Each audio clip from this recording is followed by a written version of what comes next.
Most people check their blood sugar. They check their weight. They check their blood pressure. But almost nobody checks their feet. And that is exactly where diabetes often speaks first. Not in your blood work. Not in how tired you feel. Not even in how much you weigh. In your feet. Right now, today, your feet might be sending you a warning. A quiet one. The kind that is easy to dismiss as nothing serious. A little tingling, some dryness, a small patch of skin that just doesn't look right, and most people ignore it, for months, sometimes for years. By the time they finally pay attention, the damage has already been quietly building underneath the surface. I've seen this happen more times than I can count. Patients who came to me and said, "I noticed this a while ago, but I thought it would go away on its own." It didn't go away. It never does. So today I want to talk to you about something very specific. Something that could genuinely protect your health if you pay attention right now. I'm going to walk you through 9 warning signs that can appear in your feet, signs that your body is using to tell you something is wrong, and I want you to understand not just what they look like, but why they happen, what they mean, and what you can do about them. Stay with me until the end, because the last 2 signs on this list are the ones most people never hear about, and they are often the most serious. Let's begin. First, I want you to understand something important, something that changes how you think about diabetes. Most people believe diabetes is a blood sugar problem, and yes, technically that is true, but that is only part of the story. The real damage from diabetes doesn't come just from high sugar. It comes from what that high sugar does to your body over time. Slowly, silently, without pain in the beginning. Think of your blood vessels like a river. When water flows clean and steady through a river, everything around it stays healthy. Plants grow, fish survive, the whole system works. Now imagine someone starts pouring thick, sticky syrup into that river, little by little, every day. What happens? The river slows down, it becomes thick. It can't reach the places it used to reach. The plants at the far end start dying, the fish disappear, and the damage happens slowly. So slowly that you almost don't notice until entire sections of the river have stopped working. That is what happens inside your body when blood sugar stays high for too long. And the places at the far end of the river? The places that get cut off first? Your feet. Your feet are the farthest point from your heart. They depend on that river, your blood flow, more than almost any other part of your body, and they also depend heavily on your nerves, which work like electrical wires carrying signals back and forth between your brain and your body. When blood sugar damages those nerves and blood vessels over time, your feet start to change, and those changes show up as signs that most people don't recognize as warnings. Let me show you what to look for. The first sign is tingling or a pins and needles feeling in your feet. You've probably felt this before in your life.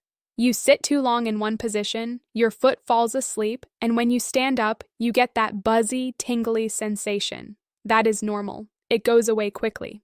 But I'm not talking about that. I'm talking about tingling that comes for no clear reason, when you haven't been sitting in a strange position. When you first wake up in the morning and your feet already feel like they have electricity running through them, or a buzzing that happens at night when you're trying to sleep. This is one of the earliest signs of diabetic neuropathy, which simply means nerve damage caused by diabetes. Here is what's happening inside. Your nerves need blood to stay healthy. They need oxygen. They need nutrients carried through that blood flow. When blood sugar stays elevated for extended periods, it begins to damage the walls of the small blood vessels that feed your nerves. The nerves start to receive less of what they need, and when nerves are starved, they don't go quiet. They start misfiring, sending signals that don't mean anything. That is the tingling you feel. Now here is what I want you to understand. This tingling is not painful in the beginning. It might even feel strange or mildly annoying rather than alarming, and that is exactly why people ignore it. One of my patients, I'll call him James, came to me after almost 2 years of ignoring a tingling sensation in his toes. He was 54 years old. He told me he thought it was because he wore tight shoes, so he bought bigger shoes.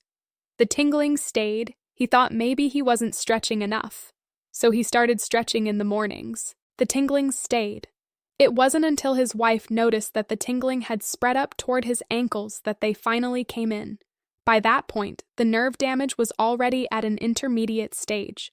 If James had come in at the first sign, we could have caught this much earlier. The outcome would have been very different. So, if you feel tingling in your feet that has no clear cause, especially if it comes at night or in the morning, please do not wait. That is your body trying to get your attention.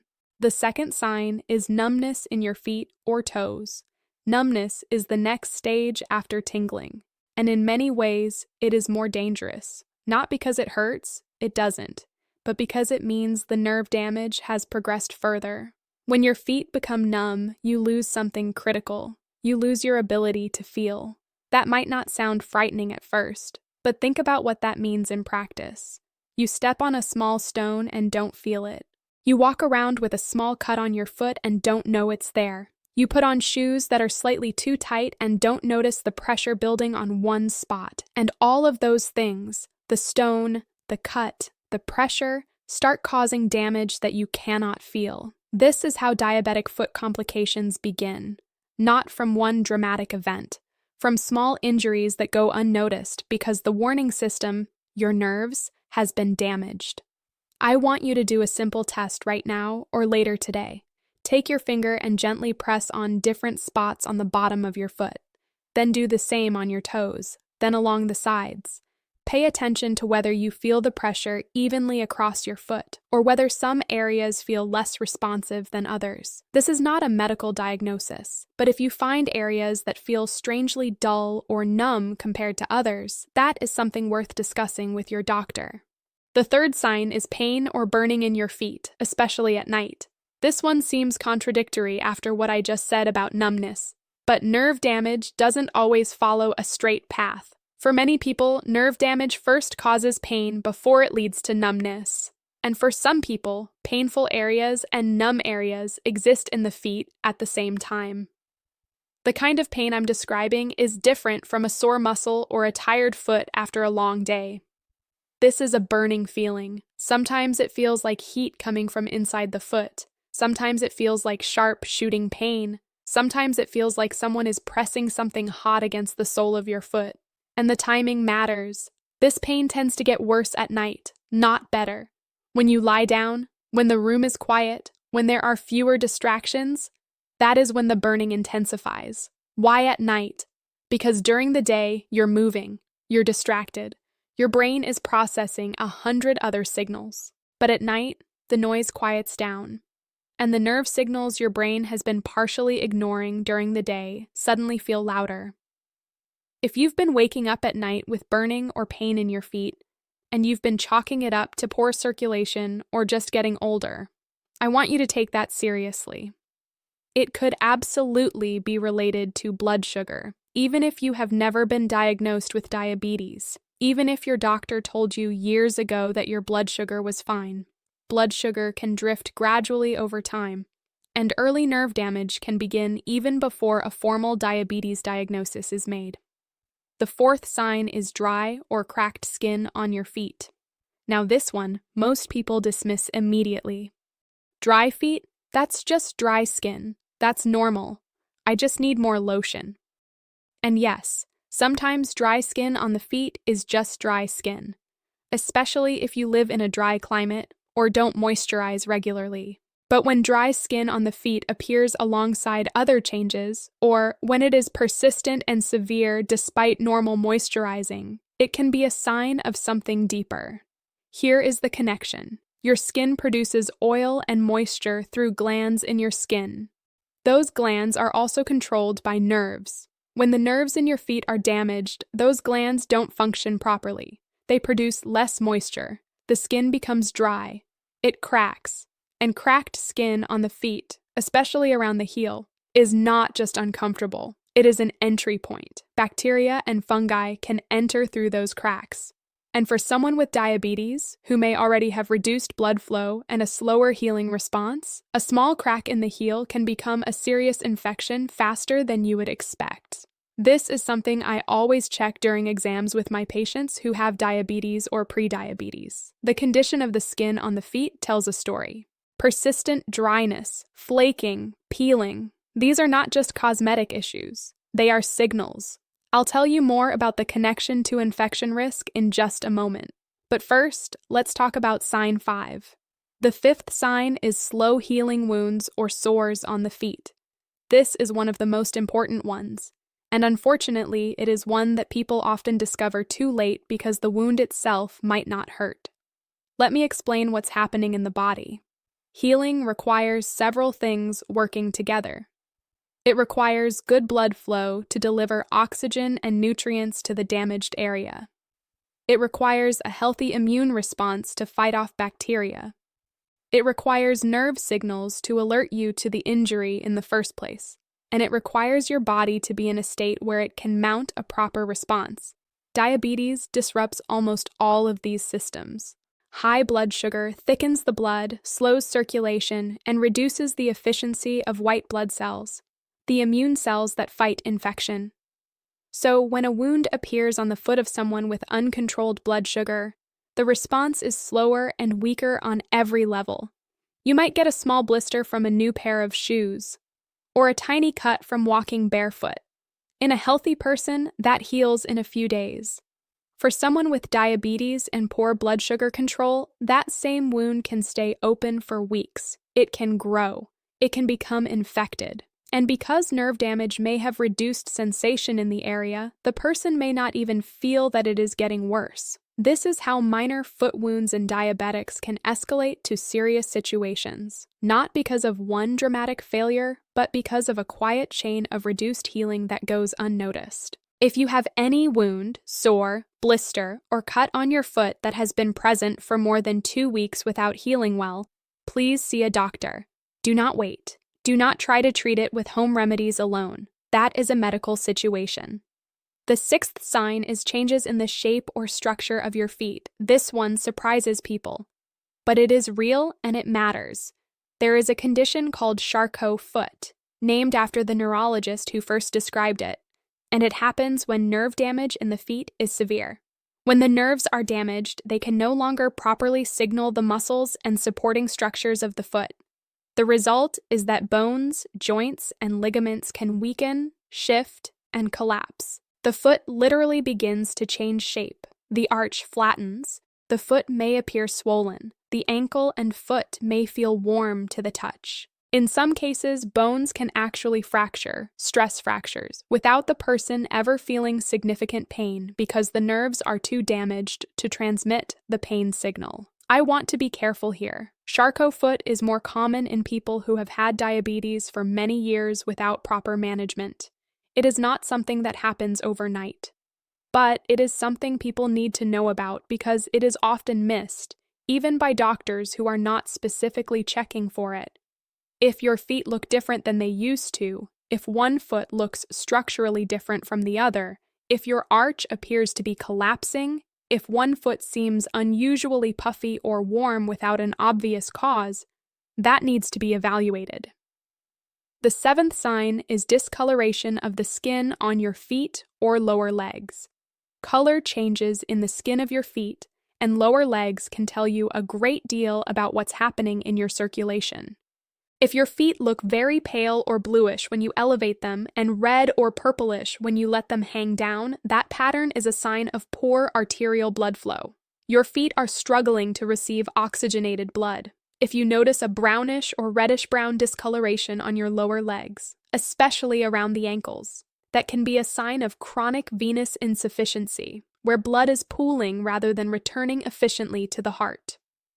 Darkening or bruising that appears without injury, patches of skin that look like they have thin, shiny, stretched skin, areas that look lighter than the surrounding skin. All of these can point to circulation problems that are directly connected to blood sugar and vascular damage. One of the most important discolorations to be aware of is a dark, velvety patch of skin. This is usually found in skin folds, the back of the neck, the armpits, the groin, but it can appear on the ankles and feet too. This condition is called acanthosis nigricans, and it is frequently associated with insulin resistance, which is the foundation of type 2 diabetes. If you see skin on or around your feet that doesn't look like it used to, and especially if you can't explain the change, have it looked at. The eighth sign is hair loss on the feet and lower legs. This one often surprises people the most, because we don't usually think about the hair on our legs as being connected to our health. But it is. The hair follicles on your legs and feet need blood flow to survive. When circulation to the lower legs and feet is reduced, as happens with peripheral arterial disease, which is heavily associated with diabetes, those hair follicles don't receive the nutrients they need, and hair stops growing. So if you look at your lower legs and feet and notice that you have significantly less hair there than you used to, or if you notice that one leg seems to have much less hair than the other, that asymmetry and reduction can point towards circulation problems. This is one of the quiet signs, the kind that happens gradually. You might not notice it until one day you compare old photos to how your legs look now and realize the change has happened. I bring this up with patients when I examine them, and they are often surprised. They never thought to connect those two things. And now we've reached signs 9. I told you at the beginning that the last 2 signs are among the most overlooked, and this is one of them. The 9th sign is a feeling of coldness in the feet that doesn't go away. Not the kind of coldness where you put on warm socks and your feet warm up. I mean persistent coldness in the feet. Cold that stays even when the rest of your body is comfortable. Cold that you feel even when you're in a warm bed under blankets. Sometimes one foot is noticeably colder than the other. This type of persistent cold is a circulation sign. It means the blood flow reaching your feet is reduced. The blood is like the body's heating system. It carries warmth through the body. If it's not reaching your feet well, your feet stay cold. This is tied to peripheral arterial disease, hardening and narrowing of the arteries that supply blood to the legs and feet. And peripheral arterial disease is significantly more common in people with diabetes. High blood sugar accelerates the process of arterial damage. It makes the walls of the arteries stiffer, narrower, and less able to carry blood efficiently. Cold feet combined with any of the other signs I've mentioned today, numbness, skin changes, slow healing, is a combination that needs medical attention. Now I want to pause here, because I want to make sure you understand something important. I know some of you listening right now are recognizing things. Maybe one of these signs, maybe 2 or 3, and some of you may be feeling a little scared right now. I want you to know that fear is not the point of this conversation. Understanding is. The reason I'm telling you all of this is not to alarm you. It is because knowledge gives you the power to act. And acting early, even if you have already seen some of these signs, makes an enormous difference. The patients who do best with diabetes are not the ones who never have problems. They are the ones who catch the problems early and respond to them. You can still respond. Let me share a story with you. A woman, I'll call her Margaret, came to me at 61 years old. She had been diagnosed with type 2 diabetes about 4 years earlier, but she'd had a difficult time managing it. She was trying, genuinely trying. She had cut back on sugar, she was walking more than she used to, but her numbers were still not where they needed to be. She came to me not because of her blood sugar. She came because her husband had noticed something. He told her that her left foot looked different from her right. The skin looked shiny in patches. There were a few areas around the heel that were cracked and had been cracked for months. When I examined her feet, I found 3 things. First, she had reduced sensation in her left foot compared to her right. Second, the skin on her left foot showed signs of poor circulation. And third, there was a small wound on the side of her left heel that she had not noticed because she couldn't feel it. She was genuinely shocked. She had not felt that wound. She had been wearing her shoes normally every day, not knowing that there was an open sore rubbing against the inside of her shoe. We treated the wound, we adjusted her management plan, and we made some changes to her daily routine that I'll share with you in a moment. 6 months later, her foot had healed, her circulation markers had improved, and most importantly, she now checks her feet every single day. She told me, "I had no idea I needed to pay this much attention to my feet. Nobody told me. That is why I'm telling you now." So let me now give you something practical. Because knowing the warning signs is only half of the picture. The other half is what you do about it. The first thing, and this is the most important, check your feet every single day. I mean this literally. Take off your shoes and socks and look at your feet. Look at the tops, the bottoms, between the toes. Look for any cuts, blisters, redness, swelling, or areas that look different. If you can't see the bottom of your feet well, use a hand mirror. If your vision makes this difficult, ask someone in your household to help. This daily check takes less than 2 minutes, and it has caught serious problems before they became emergencies for thousands of patients. The second thing, keep your feet clean and moisturized, but not between the toes. This is a detail most people get wrong. Dry, cracked skin on the heels and the soles needs moisture, but moisture trapped between the toes creates the perfect environment for fungal infections. Moisturize everywhere except between the toes. Use a gentle, fragrance-free lotion. The third thing, wear proper shoes. This means shoes that fit well and don't put pressure on any one part of your foot. Avoid walking barefoot, even inside the house. Even a small stone or a corner of furniture can cause a wound you might not feel. For anyone with reduced sensation in their feet, going barefoot is a real risk. The fourth thing, never ignore a wound on your foot, no matter how small. In most people, a small cut heals in days. In someone with diabetes and circulation issues, that small cut can become something much more serious in a short time. If a wound is not healing within a week or two, see your doctor. The fifth thing, control your blood sugar as consistently as you can. I know this sounds obvious, but I want you to understand why it matters specifically for your feet. Every day that blood sugar stays elevated, there is ongoing low-level damage happening to your blood vessels and nerves. It is not dramatic. It doesn't feel like anything in the moment, but it accumulates.